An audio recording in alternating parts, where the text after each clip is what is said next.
Hey everybody, welcome back to the Shanty. We're going to talk about Title VII of the Civil Rights Act of 1964 today, and we are going to specifically talk about a case called Muldrow versus City of St. Louis, which came out last week, Wednesday, from the Supreme Court of the United States. Well, let me tell you what's unusual about this case. Well, number one, it changes a standard that some courts have been using for a long, long time when it comes to the amount of harm that a plaintiff has to show with respect to an employment action that affects terms or conditions of employment. But number two, it's a 9-0 decision. That's right, all 9 justices of the Supreme Court agreed that this case should come out this way. Now, when I tell you a little bit about it, you're going to understand why. But there were 3 concurring opinions, so the 3 of the justices felt that the standard, the decision was correct, but they would have applied a different standard. One of them even felt that the standard that the court imposed was too high, that standard ought to be lower. But the court decided that the standard that some courts are using, that you have to show, quote unquote, significant harm when you're talking about changes to terms and conditions of employment in a case like this, was incorrect. And the plaintiff, in fact, doesn't have to show significant harm. They only have to show harm. So let me tell you how we get there, all right? Sergeant Muldrow, who's a sergeant in the St. Louis City Police Department, as you might guess from the title, was transferred to what she called a lesser position in the police department because she was a woman. That was her allegation. And she alleged that the transfer implicated terms and conditions of employment. It made her worse off than she was before. So I'm going to read to you for a minute, and I'm going to explain to you what her job was before the transfer and what her job was after the transfer. All right, here we go. From the court. From 2008 through 2017, Sergeant Muldrow worked as a plainclothes police officer in the St. Louis Police Department's Specialized Intelligence Unit. During her tenure there, she investigated public corruption and human trafficking cases, oversaw the gang unit, and served as head of the gun crimes unit. By virtue of her division position, Muldrow was also deputized as a task force officer with the FBI, a status granting her, among other things, FBI credentials, an unmarked take-home vehicle, and the authority to pursue investigations outside of St. Louis. So that's the job she holds. That's pretty prestigious. At least it sounds so to me. All right? Then she gets transferred in 2017. And here's what the court says about that. While Muldrow's rank and pay remained the same in the new position, her responsibilities, perks, and schedule did not. Instead of working with high-ranking officials on department priorities lodged in the Intelligence Division, Muldrow now supervised the day-to-day activities of neighborhood patrol officers.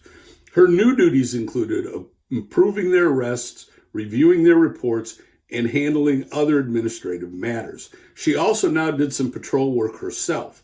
Because she no longer served in the Intelligence Division, she lost her FBI status and the car that came with it. And the change of job made Muldrow's work week less regular. In the Intelligence Division, she had worked a traditional Monday through Friday work week, no weekends. Now she was placed on a rotating schedule that required her to work weekends. Okay, so given all of that and those changes, what does she have to show? Well, what does Title VII require? Well, we all know what Title VII requires, right? But I'm going to give you the language of Title VII. Title VII makes it unlawful for an employer to, quote, fail or refuse to hire or to discharge any individual. And here's the key. Or otherwise discriminate against any individual with respect to his compensation, terms, conditions, or privileges of employment because of such individual's race, color, religion, sex, or national origin. So it seems to me the first thing that she has to show is that the transfer was because of her sex. In this case, that was never a doubt, and I'll tell you why. I'm going to read again. In 2017, the outgoing commander of the Intelligence Division told her newly appointed successor that Muldrow was a workhorse. Still more, that if there was one sergeant he could count on in the division, it was Muldrow. That's pretty good reference on the way out the door from her former commander. Here's what the court says. But the new intelligence division commander, I'm not going to give his name, instead asked the department to transfer Muldrow out of the unit. The new commander wanted to replace Muldrow, whom he sometimes called, quote, Mrs., end quote, rather than the customary sergeant, with a male police officer. That officer, the new commander later testified, seemed a better fit for the division's quote unquote very dangerous work. The department approved the transfer against Muldrow's wishes. It reassigned her to the uniform job. By the way, in her old job, she was in plainclothes. In her new job, she was in uniform, and it reassigned her to the uniform job. Did they transfer her because of her sex? Well, based on that statement in the case, it is pretty clear that they did. First of all, calling her Mrs. instead of Sergeant is stupid, and something should have been done about that. And second of all, claiming that the male employee was a better fit for the very dangerous work is code for this is man's work. And we should be so far beyond that now that it isn't even a question. So there is no question, according to the court, that she was transferred because she was a woman. So if that's true, why are we even dealing? How does this case get to the Supreme Court of the United States? Well, it gets to the Supreme Court of the United States because she lost at the district court level, and she lost at the circuit court level, at the appeals court level. Why did she lose? She lost, and I'm going to boil this down to the brass tacks. She lost because both of those courts said she didn't suffer any significant adverse employment action as a result of the transfer because her pay, her benefits, and her title all stayed the same. She was still Sergeant Muldrow. And the things that she pointed to that changed weren't significant according to those two courts. Well, the Supreme Court felt that was the wrong standard. And that was a standard they said some circuits used and other circuits didn't. Here's what the Supreme Court said. They go back to the language from Title VII that I already told you about. And they say the following. That language, the Title VII language, requires Muldrow to show that the transfer brought about some disadvantage, change in an employment term or condition. And they cite one of their own precedents, on-call, for that. The words discriminate against, we have explained, refer to differences in treatment that injure employees. Again, citing a former Supreme Court case, Bostock. Or otherwise said, the statute targets practices that treat a person worse because of sex or another protected trait. In the typical transfer case, that worse treatment must be with respect to employment terms or conditions. The terms or conditions phrase we have made clear is not used in the narrow contractual sense. It covers more than the economic or tangible. And again, they cite on-call and Meritor Savings Bank, very famous Supreme Court cases. Still, the phrase circumscribes the injuries that can give rise to a suit like this one. To make out a Title VII discrimination claim, a transferee must show some harm respecting an identifiable term or condition of employment. So here's what the court is saying. What the court is saying is lower courts, you're using the wrong standard. Significant is not correct. All the employee has to show is some harm with respect to a term or condition of employment. Now, one of the concurring opinions didn't even think that went far enough. They thought that justice, I can't remember which one it was. You can see the edit because I just went and looked. It was Justice Kavanaugh. Justice Kavanaugh thought that if you discriminate because of sex, which she proved, that's the end of the story. It doesn't matter whether there's an advantage or disadvantage or not. That would have gone even farther than the court went. But the court here says you have to show some harm, but it doesn't have to be significant harm. And here's what the court said about that.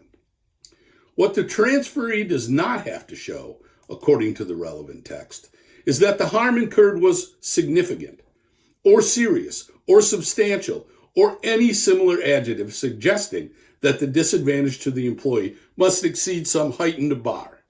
Discriminate against means treat worse, here based on sex. But neither that phrase nor any other says anything about how much worse. There is nothing in the provision to distinguish, as the courts below did, between transfers causing significant disadvantage and transfers causing not so significant ones. There is nothing to otherwise establish an elevated threshold of harm. To demand significance is to add words, and significant words, as it were, that's funny. Justice Kagan's being funny, to the statute Congress enacted. It is to impose a new requirement on a Title VII claimant so that the law as applied demands something more of her than the law as written. So the court then just went outline basically and said, here's the standard we think is the right standard. The court then went on, interestingly enough, to give 3 examples of instances from actual case law. They cited actual circuit court cases where the plaintiff lost because they didn't reach the significance bar that the lower court imposed on them. The court then discussed the city's defenses. The first defense was a technical legal argument that you don't care about. It's got to do with how the text of Title VII is written, and it doesn't matter. The second was an argument from precedent claiming that the court's retaliation decisions show that action must be significant, materially adverse, was this the language that the retaliation cases use, materially adverse. But the court distinguished between the goals of the retaliation provision and the goals of discrimination provision. As they pointed out, the goals of the retaliation provision are to prevent employers from retaliating against employees who bring a cause of action under Title VII. And the court pointed out that, doing something small like, changing the kinds of pens people use isn't going to dissuade them from bringing a Title VII case, but doing something big is. And since that's the goal, that's what we're going to have as a standard. And the courts pointed out that's completely different from the discrimination provisions, where it's just flat out illegal to discriminate. So in order to meet that standard, you don't need that material. You just can't discriminate. You can't do what they did here, which is transfer her because she was a woman. But she still has to show some harm, according to the courts. And the third argument that the city made is a really stupid one, in my opinion. It is, if you do this, the courts are going to be flooded with litigation, and the courts will be overwhelmed and will never be able to get anything done. And the courts ignore that argument all the time, all right? So they dismissed all 3 of those arguments. So here's what the court ultimately says. In light of everything said above, the Court of Appeals' treatment of Muldrow's suit cannot survive. What they're saying there is the Court of Appeals is wrong. The court required Muldrow to show that the allegedly discriminatory transfer out of the intelligence division produced a significant employment disadvantage. As we have explained, that is the wrong standard. Muldrow need show only some injury with respect to her terms and conditions of employment. The transfer must have left her worse off, but need not left her significantly so. And Muldrow's allegations, if properly preserved and supported, meet that test with room to spare. And then the court goes on to say this. Recall her principal allegation. She was moved from a plainclothes job in a prestigious specialized division, giving her substantial responsibility over priority investigations and a frequent opportunity to work with police commanders. She was moved to a uniformed job supervising one district's patrol officers, in which she was less involved in high visibility matters and primarily performed administrative work. Her schedule became less regular, often requiring her to work weekends, and she lost her take-home car.